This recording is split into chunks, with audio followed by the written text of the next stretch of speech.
hilo shati, sha hilo shati, sha hilo shati, sha hilo shati. Karibu mume wangu.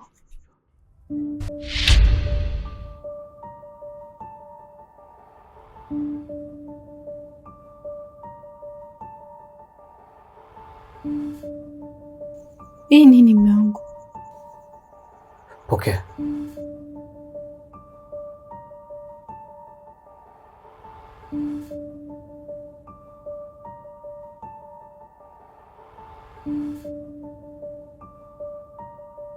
Jamila, mimi na wewe tumeishi kwa muda mfupi sana, na kama kuna sehemu nilikukosea, naomba unisamehe, kwa sababu hata mimi nimeshakusamehe.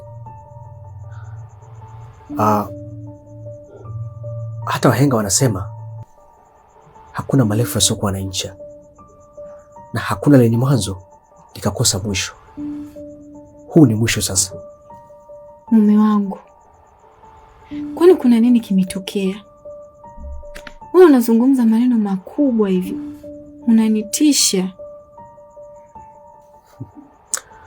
Jamila, wala sikutishi. Naongea uhalisia kutoka moyoni mwangu. Naongea haya nikiwa na akili zangu timamu.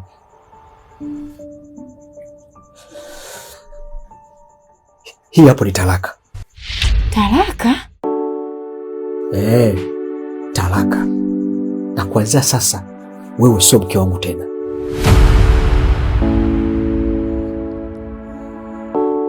Ushaisikia bwege mtozeni kwenye mapenzi, ndo mimi hapa. Wenzangu washafunga kiwindu, kwangu mimi nanga inapa.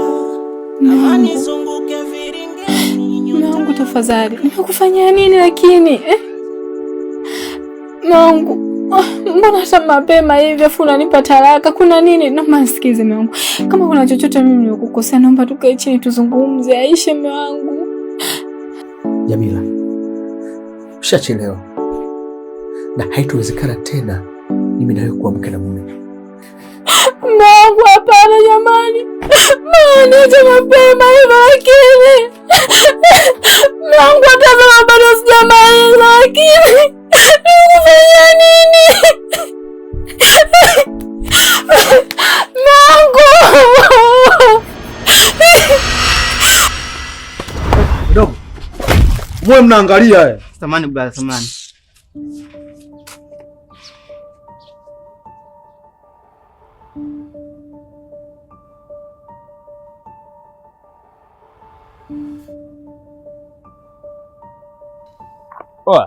Dogo.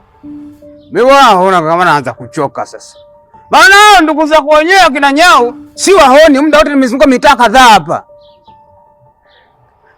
Mfinanga, hebu sikiliza kwanza. Mimi hapa nazunguka kwa mara ya mwisho. Nisipowaona tena, mimi narudi zangu nyumbani, nitakuwa nishachoka bwana mimi. Hebu ngoja kwanza. Naona bara kama kuna shuka nalijua. Uswahilini kuna vituko ahe, tazame yule mama na watoto. Uswahilini kuna vituko nyie, tazame yule mama na watoto. Aya Ashura, Ashura kiuno. Wakukutane? Duka la huku umekosa. Wewe dogo. Usifanye kama sisi hatuna akili. Wewe usimagiza mkate na juisi wewe. Si, so mimi. Mama yangu mtume mwana. Hataki kusobokea watu nyie, mmenifanya nyisha. Nyie vipi nyie? Sasa je. Bwana Nyau. Bwana mimi niko pale. Naangalia mbona lile shuka kama nalijua hili. Na ndugu yangu Nyau mwenyewe anajipiga kama picha yake Facebook kwa na pose yake hivi. Wakati niko na sana Mfinanga ananiambia wale ndugu zangu washafika huko. Wao niko na hangaika nijue mko wapi. Bahati nzuri ndio niona ile shuka. Mwenzako nimetoka huko na safari mpaka nimefika hapa njala ngandama. Njaa inaniuma bara. Sasa tumemtuma huyu kichwa zembe aende kanunue juisi kule. Katoka kule siji nani wamesha mgonga kichwani. Hivi sasa hivi ndio yule kule anaenda Morogoro kwa mguu vile. Mwai! Kwani kumfanyaje? Yaani maana yake inamaanisha kwamba yule pale anagongwa mara moja tu kwenye kichwa. Anachanganikiwa. Hivi saizi amesha gongo huku. Nenda kampige tena akae sawa. Mkong'oti mkwenzi.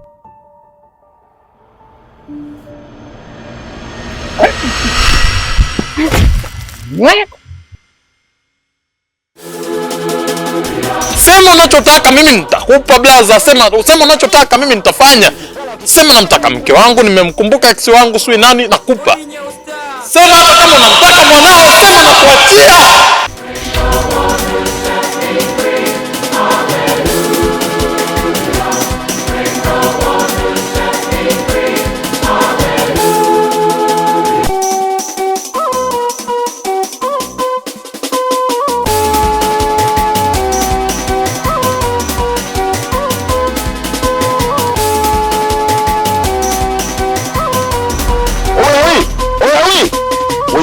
Tuchekeshe kwa siku moja. Mtoto wangu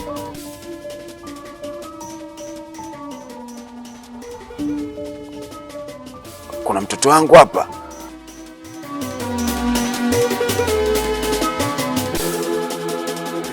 Oya bro.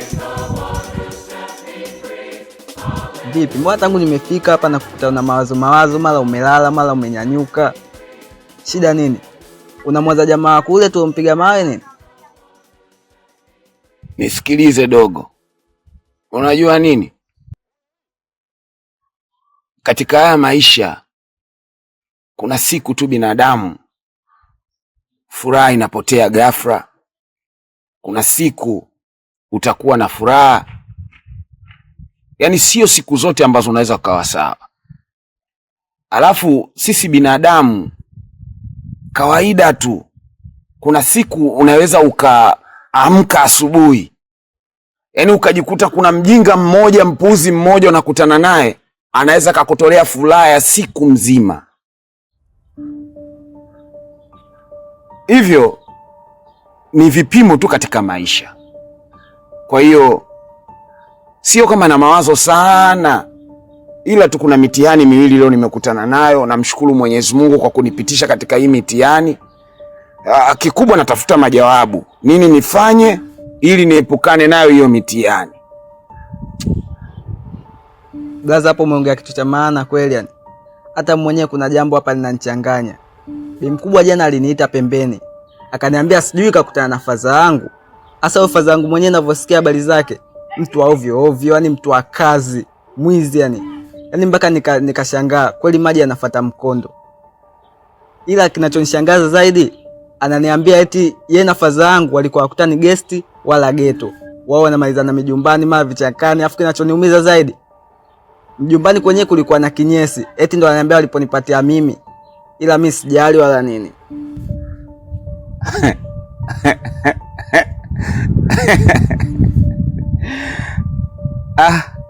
Dogo kinyesi.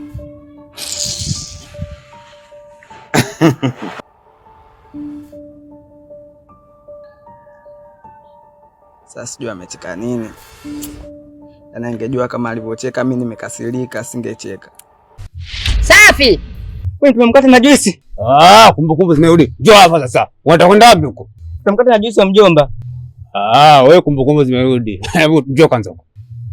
Hapo kaka vizuri sasa. Nyau, amerudisha kumbukumbu bwana. Sio naona kama kamchezo kazuri kufanya hivyo. Hebu. Yake nani bwana chieni? Njoo. Kama urudisha kumbukumbu, ngoja nikarudisha. Mjomba, wewe gote mkata na juisi. Yaani hapa ndo hamna kazi kabisa. Kama hoteli ukiweka kwenye kiswaswadi. Njoo sasa.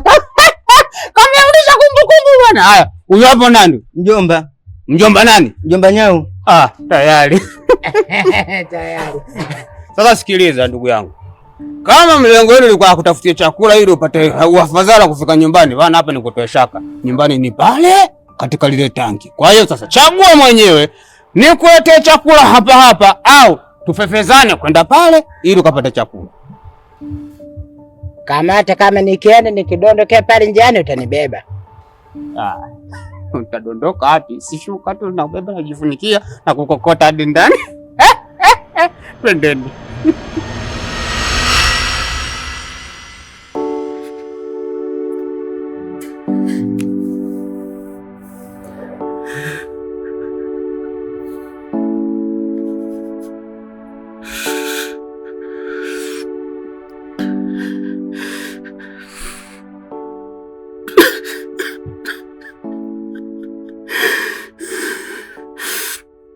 blacklist.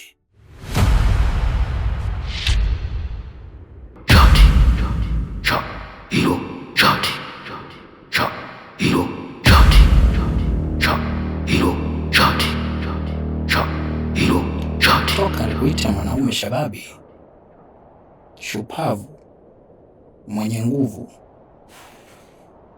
naona kabisa unaingia kwenye 18. Yaani inamaanisha kuwa unataka kuufahamu upande wangu wa pili. Laiti kama ungelijua mimi nina upendo sana na wewe, usingekuwa unanifanyia mambo kama haya. Labda nikufungue ubongo wako, nikufungue akili yako ili uweze kunielewa zaidi. Kule tulikotoka na kule tunakokwenda, hautakiwi kunifanyia mimi hivi. Yaani, labda nikuelekeze. Mimi upande wangu wa pili sivyo hivyo unavyonichukulia. Yaani, iko hivi. Nimekupa kila ulichokihitaji, tena kwa wakati. Sasa iweje wewe unatamani kupita nje ya mpango wangu mimi? Unampa talaka mke wako ili umwache. Hivyo unanikomoa mimi?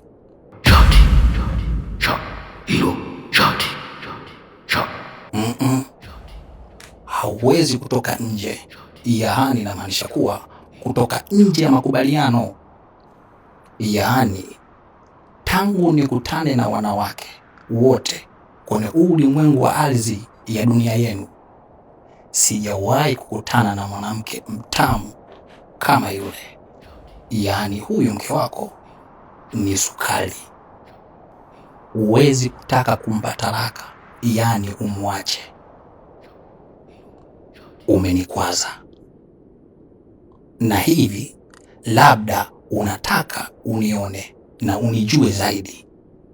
Nisikilize kwa makini, sio kwamba mpango wangu wewe utauweza kuuharibu. Hapana, hutoweza. Kumbuka, nilikusamehe pale ulipomuua mwenzetu, yaani yule kiumbe ambaye alikupenda.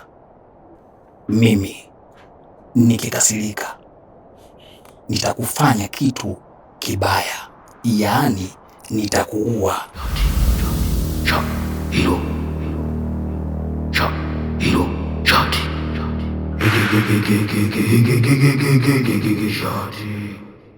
Sasa nenda ndani, kabadilishe mpango wako, mpango ambao hautoweza kuondoa kwangu.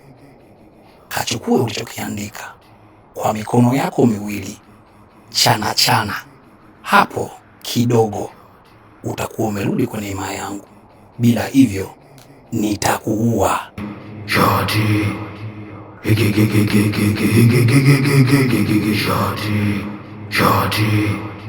Shati. Shati. Shati.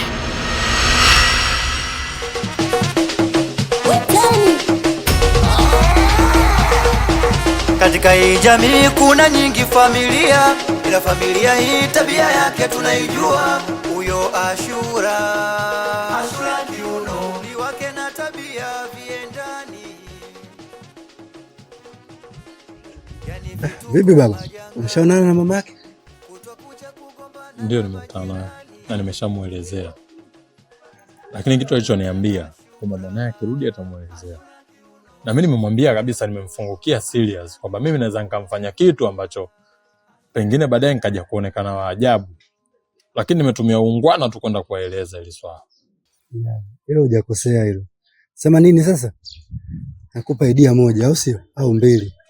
Sasa fanya hivi pale nyumbani pale kwa shemegi pale. Panga safari yoyote ile ya kutoka. Alafu uone mwanamke, je, yuko serious na wewe au anakuchezea? Hauna unaje hilo? Kuna kitu umekiongea hapo ni kikubwa, unajua? Hapo kweli. Unajua mwanamke kama ukiwa unamueleza vitu, ukiwepo anaweza akafanya anakuelewa kwa sababu, lakini ukishatoka kuna namna anakuwa alichukulia ile jambo kwa uzito. Ngoja nifanyie kazi idea yako. Hiyo ni big idea. Sasa changamkia fursa hiyo. Sawa. Hapa sasa Mshe wangu, hebu niambie vizuri, maana pale sijakuelewa kutokana na vurugu. Nimekuta chemba kidogo, niambie vizuri. Mimi niseme kitu kimoja shekhi wangu. Kwa wakati uliopita alifika mkeo ofisini kwangu akiwa na shida zake. Kama unavyofahamu binadamu tuna matatizo mbalimbali na tunaishi kwa kutegemeana. Nilipambana vya kutosha kuweza kutafuta nusura, nikamfanyia visomo. Mungu ameleta kheri, alhamdulillah, anaendelea vizuri. Lakini muda uliopita alirudi tena na binti yako Bi Shakira akiwa na hali ya maradhi, wakihitaji msaada wa kitiba kutoka kwangu. Nilipambana vya kutosha alhabibi kuweza kutafuta nusura na msaada juu binti yako. Lakini kubwa zaidi nikagundua kinachomsibu na kumsumbua ana jini mahaba. Tena tu sio jini mahaba. Jini huyu mahaba ameshakuwa sugu, yani amekubuu kwenye mwili wake. Usione hata zile fujo pamoja na kudauti majibu mabaya aliyokuwa anayatoa pale. Sio yeye yule shekhe, ni jini. Kama utatazama vizuri yale macho yake shekhe, kuna rangi na kiini ambacho utachokiona kinaashiria kama una macho ya nyama na una elimu ya haya majini, unaweza ukagundua kwamba huyu hayuko sawa. Sasa ni moja tu ambalo shekhe ni kuomba. Katika kugundua kwangu kutafuta ufumbuzi juu ya huyu binti, nikagundua inanipaswa na ni lazima kumnusuru kwake, ni lazima nimuoe. Huu ni msaada wangu na ni huruma yangu. Ni kwa ajili ya Allah. Tulipoambiwa mathna wa thulatha wa ruba, katika hawa wake wanne wa kuwaoa shekhe, kuna taratibu za kisheria. Yupo mke unamuoa shekhe kwa ajili ya kufuata taratibu za kisheria za Mungu, kwamba ni sunna hii imesuniwa na Bwana Mtume Muhammad sallallahu alaihi wasallama. Hata masahabu walioa wake katika hali ya kuastiri, kuwafanyia stara. Nahitaji kumstiri binti yako Bi Shakira. Hali ya maradhi ya jini mahaba inayomsibu, dalili zake huwa zinaanza taratibu, ni ngumu kujua. Ataanza kuchukia tendo la ndoa. Itafikia wakati mbali ya kuchukia tendo la ndoa, akiolewa anaachika. Kuto kudumu kwenye ndoa, hata kuwa na urafiki wa watoto wa kiume sana mbali ya wanawake wenziwe. Hizi ni hila za jini mahaba. Shekhe, nisikuchoshe kwa mengi. Nahitaji kumsaidia na kumnusuru binti yako Bi Shakira. Naomba msaada wako tumpatie nusura. Nahitaji kumuoa awe mke wangu mimi, na mimi ni chuma. Biidhnillah, nitaishi naye kwa wema na nitamsaidia kila linalomsumbua katika shida na matatizo alionayo. Hivyo wewe Lolo, hivyo lini wewe utajitolea kufanya usafi huko kwenye kitundu cha kuku? Ila akichinjwa kuku mwanangu, wewe ndio sherehe ya nyani. Siku hiyo sasa utakuwa wewe ndio mpishi. Hangai nakwambia, sherehe ya nyani. Asikae mtu jikoni, utamkanyaga. Ili upate viutumbo, viguu, vichwa na kitako chake cha kuku. Pate kula, manake utafunia hapo jikoni. Sisi wengine tule makombo. Kufagia. Yaani mama wewe umezidi. Hauwezi kufanya kitu bila kunisema. Yaani hauwezagi kabisa. Yaani wandengeleko jamani, wandengeleko. Au basi. We koma. Hapa mimi nazungumzia mambo ya kuku. Unaenda kutaja kabila la babako, mbona ulitaji? Aliolala kule kaburini. Mbona hujataja? Unakatalia nini? Na mlivyokuwa hamna hata akili, hamna hata adabu. Fungo 3 mmepita bure hapa. Hata kwenda kumfagilia wala kumwambia dua.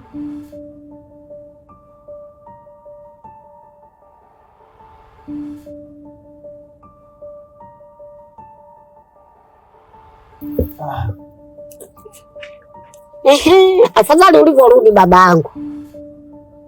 Maana yake cha kusema mimi nashindwa babangu. Kumbe mambo haya mimi nayasikiaga tu. Jini mahaba anaweza kamuoa mwanadamu, kumbe ni kweli. Shekhe, sio tu kwamba jini mahaba wanaishi na binadamu. Wapo binadamu shekhe kwenye dunia hii, kwenye ulimwengu huu tulionao, wanaishi na majini bila kujijua. Wapo wanaume wanaishi na majini ya kike ambao ni jini mahaba. Wapo wanawake wanaishi na majini ya kiume ambao ni nini? Jini mahaba. Na hali hii ikichukua nafasi ya kutosha kwa sisi watu wa kiume, huenda riziki zako zikawa ngumu, baadhi ya majambo yakayumba usijue. Shekhe, nakupa siri wewe wa kiume mwenzangu, hali hii ikichukua nafasi ya kutosha kwa sisi watu wa kiume, hata kile kiume kinaweza kisifanye kazi. Kaja mtu hapa mimi simjui, na yeye hanijui, ila kafika tu hapa. Hiyo sura kwangu mimi ngeni, simjui, kwenye macho yangu ndio kwanza nimemuona. Sasa baba, wewe unanisumbua mkewe. Uje usikia ule mwimbo, mke wa mtu tu sijui sumu sijui nini, mnavyoelewa wenyewe nyinyi vijana. Ni mkubwa, unaongelea nini? Mbona sikuelewi? Yaani mimi nimefika tu sasa hivi hapa, sijui mke wa mtu sumu, sijui mke wa mtu. Mbona sikuelewi unazungumzia nini? Yaani ndo nafika sasa hizi hapa tu naanza kugena majukumu hata yaeleweki. Nini shida? Ameniambia wewe unanisumbua mke wake. Siku zote wewe anakusimamisha bwana, wewe mimi sitaki, sijui kakufuna mara 2, sijui mara 20, akaona hapatoshi huyu anielewi, ngoja niende kwa mzazi wake, ndo kaja kwangu mimi kuja kunambia, baba achana na wanawake wa watu, watakuja kukutoa roho mwanangu. Yaani kaka, inafikia stage unatembea na wake za watu? Yaani wanawake wote waliojao kuchamazi umeshindwa kumtafuta hata mmoja? Wewe kichunga hiyo kidomo chako, kila siku nakwambiaga. Yaani ujumbe kapewa bi mkubwa, wewe kimbelembele unaingilia maneno na kuhusu au umetumwa. Alafu we koma, nikome nakwambia. Sasa hivi nitakutia mikofi. Maana wewe ukishalijua jambo, wewe ukitaka kulivalia njuga, yaani uweke kituo wewe. Mwehu mkubwa wewe. Jambo kaambiwa bi mkubwa nifikishie mimi. Haya wewe unaliingilia, linakuhusu? Kwa hiyo ayanihusu, nipe hela yangu. Ikiwa mtoto wa kike kuharibikwa kwa mimba, kutokuzaa, Shekhe, hila zake ni nyingi. Tutazungumza kwa wakati mwingine, lakini kubwa zaidi naomba msaada wako Shekhe wangu.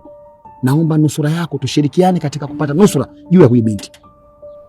Sasa Shehe, sikiliza. Ili swala lako lazima mimi nivalie njuga. Na lazima huyu Shakila binti yangu umuoe. Kutokana na mambo nilisimulia, na haya matatizo ni kweli yanamsumbua kabisa.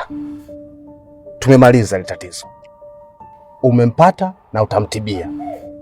Mimi ndo mwenye mnole, lazima ataolewa. Tunapolizungumzia jambo la kheri, hata malaika wa Mwenyezi Mungu hushuka. Na anayepinga yoyote jambo la kheri, arisha Mwenyezi Mungu inatikisika. Huku ikitokwa na machozi kwa kuogopa dhima kubwa unayoibeba wewe unayepinga kheri. Mtume anasema man daa ala khairi kafailiha, mwenye kupambania kheri ni kama vile mfano na yeye ametenda. Mungu mlipa thawabu kama mthali ya mfano wa hilo. Sheikh, pambania kheri. Kama umenipa majibu utalipambania, basi lipambania kweli, Allah anakuona. Ni kweli Shehe, hili ni jambo la heri. Ni jambo la heri kabisa, maana malaika wote wema wafurahi siku ya ndoa. Ila sasa kabla kuondoka, inabidi tubadilishane namba za simu. Siku unaweza kaja hapo kanikuta misipo, unanipiga tu simu. Sheikh, umekumbuka la maana sana, maana huenda bila mawasiliano kila kitu kingekuwa kigumu. Sawa. Namba zako ni ngapi? Ni 0718.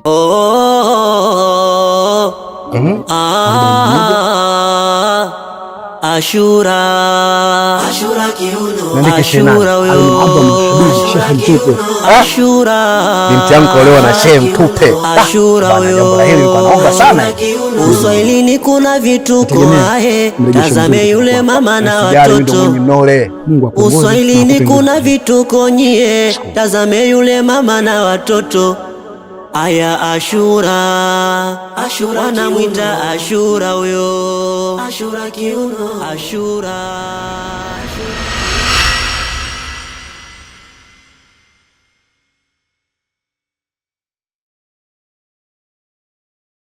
Hey, mama. Tulia, lala chini kwa dada. Ukinyanyuka na kupiga dogo. Eka begi hapo haraka tuibe. Shika pakia.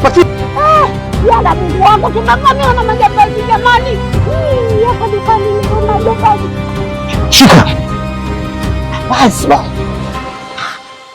Walofa na wewe kwa jambazi. Mtoto mzuri. Sasa nikuibie siri. Hapa kwa mcha Mungu, hiyo laptop ulioshika bei yake rahisi tu, ni 250. Sasa kwa nini unaiba? Unajivunjia hadhi. Fanya vitu basi. Wewe bibi mjinga nini? Unaona 250 ndogo? Mambo yanaisha vizuri, unasemaje?